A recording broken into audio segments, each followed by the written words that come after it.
Je suis avec Clarisse. Clarisse, bonjour. Bonjour, vraiment. Oui. Et donc, tu peux nous dire où nous nous trouvons aujourd'hui? Aujourd'hui, nous nous trouvons actuellement ici, nous sommes à Diba. Oui. De l'autre côté, c'est Vom. Et vous voyez comment les choses ont changé, évolué. Et en fait, c'est un village parce que c'est la politique Aft of Camp. Voilà, on a intégré les réfugiés directement. Oui, l'alternative au camp.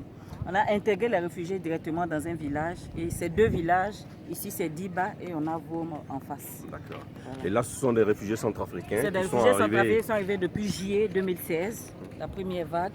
Donc tu nous montrais ces maisons-là oui. qui ont été construites par les réfugiés eux-mêmes, avec leurs propres moyens, sans l'appui du HCR. Et ça, c'est un peu, pas unique, mais c'est un cas intéressant quand oui, parce que dans situation d'urgence. Oui, au début, en tout cas, quand nous sommes arrivés, on a beaucoup sensibilisé les réfugiés par rapport à la réduction budgétaire, au manque de moyens et au fait qu'ils puissent s'approprient tous les projets. Je pense qu'ils ont accepté cela et puis bon. Et ils se sont intégrés. C'est comme si c'était des villageois tchadiens ici. Tchadiens qui sont là. On pense qu'ici, on met beaucoup l'accent sur le projet Livewood et tout ça. J'étais là il y a 1 an, comme tu expliques, toutes les maisons étaient quasiment en bâche. Ouais. Aujourd'hui, nous avons beaucoup de maisons en dur. Est-ce que c'est 1 an? Faut dire que tu étais allé à combien de mois? Ça fait pas 1 an encore, Ibrahima. Oui. Et j'ai vu que la principale avenue qui est là, qu'on a vu tout à l'heure, est devenue une rue commerçante. Oui, c'est devenu une rue commerciale et tout ça. Ici, ils sont très entrepreneurs, ils ont beaucoup d'initiatives et tout. Nicolas, oui. Comment tu vas? C'est ta maison là? C'est ce que je suis en train de parler là. Là, c'est pour Kizito, les gardiens. Kizito, tu as vu? Ça, félicitations. Oui, tu vois, eux-mêmes, ils bonjour, monsieur. Oui. Et qui a construit la maison pour vous? Bon, là, c'est pour nous, pour Prévendi. Vous avez vous-même construit les maisons? Oui. Qui vous a aidé à construire? Non, zéro. Est-ce que le HR vous a donné? Nous, on fait avec nos forces. Et pourquoi vous avez décidé vous-même de construire votre maison? Oui, parce que la bâche est carrément chauffée. La journée, on ne prend même pas le temps pour se reposer. Même voir aussi pour prendre l'eau là. Tout l'eau aussi dans le chaud là, ça chauffe. Et même si dans la nuit, même au moment de décembre, janvier, tout ça là, la fraîcheur, non, on dirait qu'il y a l'humidité dedans. Non, mais on était là, c'est pas de rien comme nous, on fuit la guerre en RCA. C'est pourquoi on est là et puis grâce à l'autre, au HR qui nous a protégés. Et c'est pourquoi on est là. Avec les autochtones, les alentours, nous n'avons pas de problème avec eux.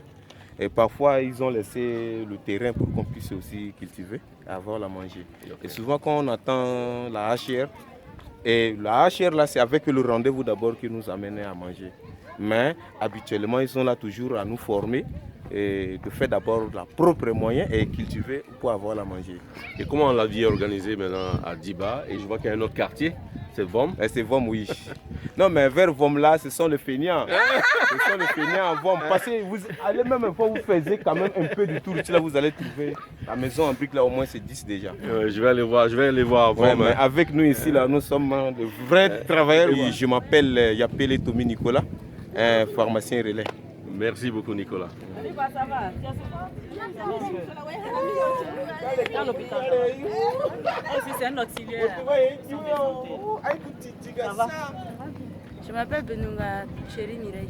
Je m'occupe surtout principalement de matrone. De matrone, des femmes enceintes. Des femmes enceintes et de l'accouchement. Ok. Et par semaine, vous faites accoucher combien de femmes? Bon, beaucoup plus. Les femmes accouchent beaucoup la nuit ici. Presque chaque nuit, il y a l'accouchement. Si Dieu nous accepte peut-être par semaine, on manque 1-2 jours, c'est tout. Sinon, les femmes accouchent. Okay, on peut dire au moins 7 à 6 la moyenne par semaine. Okay.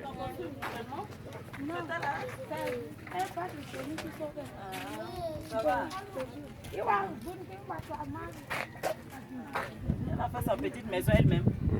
Ses petits frères l'ont aidé à monter. Ah, tu as accouché, oui, je n'ai pas encore vu le bébé, c'est vrai. C'est l'auxiliaire espace ami des enfants de Accra. Elle a fait son joli bébé. Oh, il l'a enlevé au soleil. C'est un garçon ou une fille? Une fille. Ça s'appelle comment? Sadatou. Sadatou. C'est bien, félicitations. Bonne arrivée parmi nous, Sadatou. C'est votre premier enfant? Oui. Les femmes ici sont courageuses. Hey, c'est ma copine. Ça va? Ça va bien. C'est depuis hier que j'ai commencé ça. Tu as vu? Ah oui, c'est pourquoi? C'est pour votre maison? Oui. Tu as construit la maison où ça? Oui. Tu as construit ça où ça? Ici là? C'est ici. Ah oui, il est ici. ça va. Et vous allez faire combien de briques? Ça là, c'est à 450 briques. Vous allez... Ici, là, hier, j'ai fait 140 briques. Ah bon? Mais il faut combien pour la maison? Combien pour la maison? Hein? Il te faut combien de briques pour la maison? 700. 700.